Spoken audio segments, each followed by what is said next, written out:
Alrighty, welcome back everyone. We just talked about the players and the coaches that are under the most pressure as we head into this week. There are quite a few of them all around the country. I think Quinn Ewers definitely has to deliver for Texas to feel a lot better about where they are going forward because that was quite the issue last weekend, no doubt about that. But let's get into a couple of talks around some of the games we just hadn't had a chance to get to and a couple of the games that happened this early on this week, and there were some really good ones. And we'll start with this Liberty-Kennesaw State game.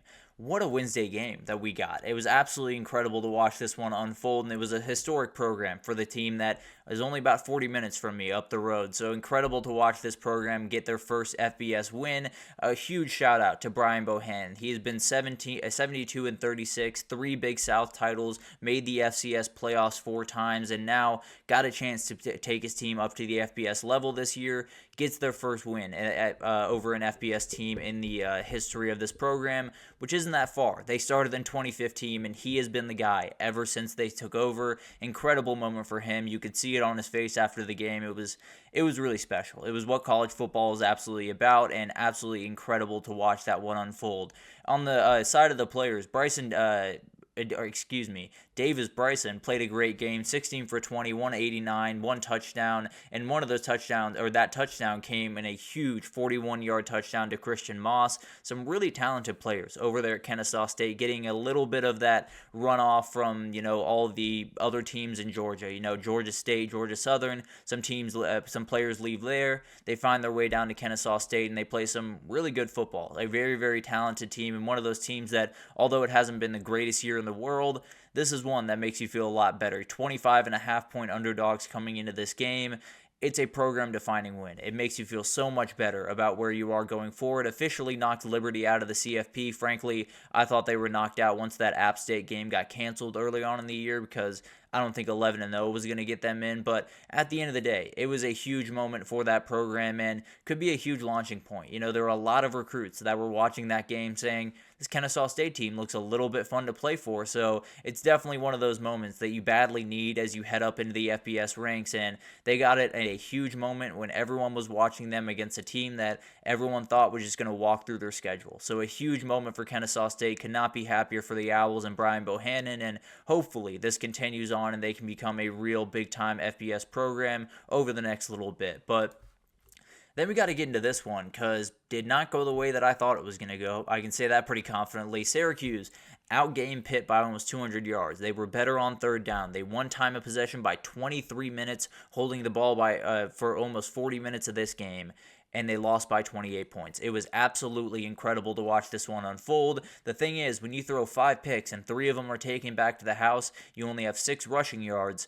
You're not going to win a lot of games. You'll find that throughout college football. That is a tough formula to find a way to get a win in. It's exactly the type of night that Kyle McCord and Syracuse had. It was absolutely nightmare from start to finish. Even one of the picks was batted around, looked like it was going up into space, and then fell just right into Brandon George's hand. So I don't know what you do there. I think it was just one of those nights for Kyle McCord. He could not catch a break. In fact, I believe he's the first ACC quarterback since 2016 to throw for 300 yards, which was a Syracuse record. Has thrown for 300 yards in 7 straight games. Was one of those like Chris Paul cutting the lead to 42 with a 3. One of those type of memes. But at the end of the day, did break that record, got over 300 yards, but was the first guy in ACC history to have 300 yards and 5 picks in a game since Daniel Jones in 2016.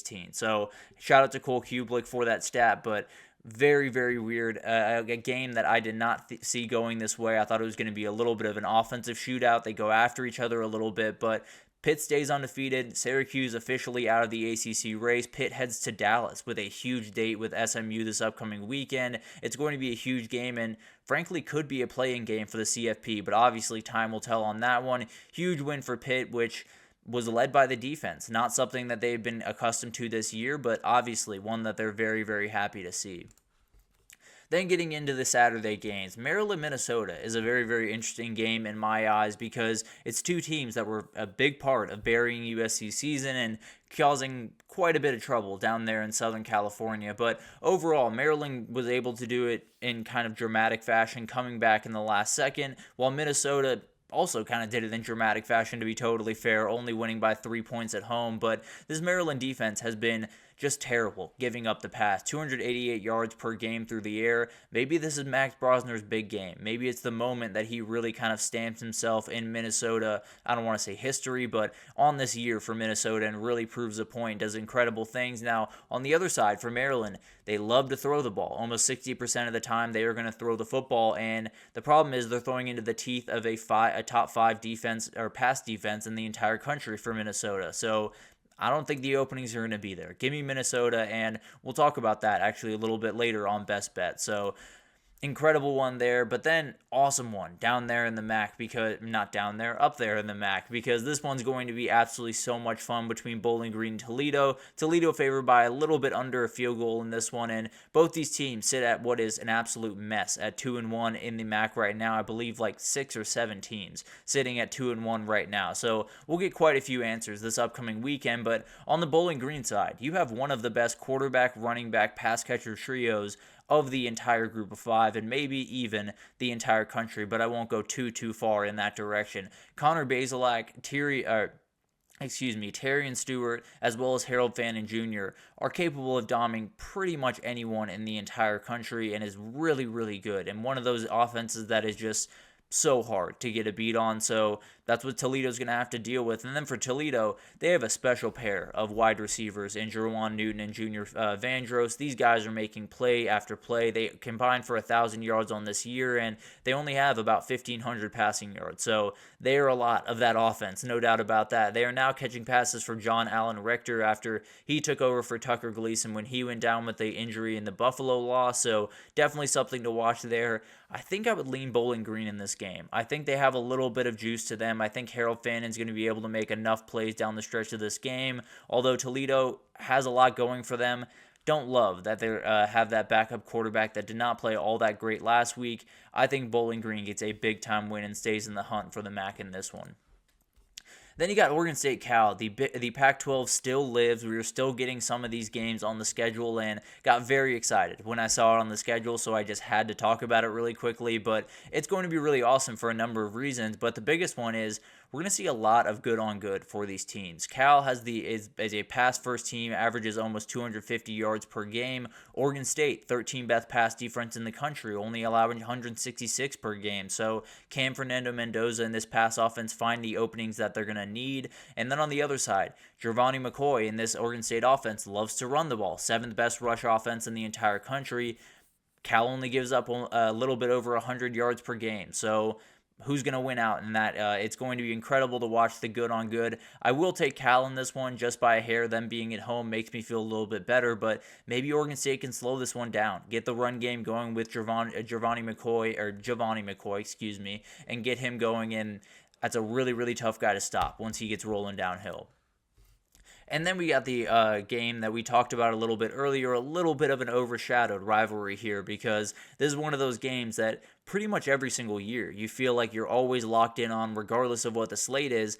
This one kind of snuck under the cracks for this upcoming weekend. Obviously not for the people up in Michigan, but at the end of the day, I do think this is going to be a really interesting game, and it's going to be fascinating to watch this one unfold. Aiden Childs kind of had his moment in the second half of last week's game against Iowa, leading them to a 32-20 lead. He's a very, very talented player. He's got to play more consistently. So could this be the game where he falls back down to earth, or could this be the game where he really just continues on this incredible run that he's been on and maybe puts his flag in this Michigan State job? Because frankly, he wins this one, he becomes I don't want to say Spartan legend, but a fan favorite that he already is to a certain extent, but much more of a fan favorite than he already is. He will be absolutely beloved around that place, and I can promise we'll not have to buy a drink in that place on Saturday. I can say that pretty confidently. But then for Michigan, they just badly need to find something. They badly need to find something that will give them any type of juice. Now, they are facing a run defense that is kind of middle of the road, and maybe their offense can just lean on them and get a win here. But overall, I think the numbers favor Michigan quite a bit. I like Michigan State. I'm going to go with the vibes of Michigan State right now. I think they have a little bit of energy about them. I think Aiden Childs is starting to play a little bit better of football. I think they're going to be able to get it done. I just think these two teams are in two totally different places mentally. And then we got an interesting one down there in the SEC. These are two teams that are effectively out of the SEC race, but both head coaches are kind of looking for interesting wins, because I don't think either coach are in danger of getting fired this offseason. I do think they're in danger of going into 2025 with a very, very tight leash. And I think that's something to watch as we head into the rest of this, because Auburn and Kentucky just badly need as many wins as they can possibly get. I think both the Kentucky run and pass defense have been absolutely incredible. The thing about Auburn is they've been good about moving the ball. I believe I saw a stat earlier that they are one of the very few teams that averages 6.5 yards per play on offense and only allows less than 5 yards on defense. They're the only team with a losing record by a margin. I believe everyone else on that stat, or in that grouping is 36-4 overall. They're 2-5. It's all turnovers. Now Kentucky's not great at getting away turnovers, so maybe Auburn can get something going offensively. But at the end of the day, getting things going offensively against that Kentucky defense is like pulling teeth. So we'll see what happens in this one. Whoever wins it, at the very least, can just breathe a sigh of relief for the time being.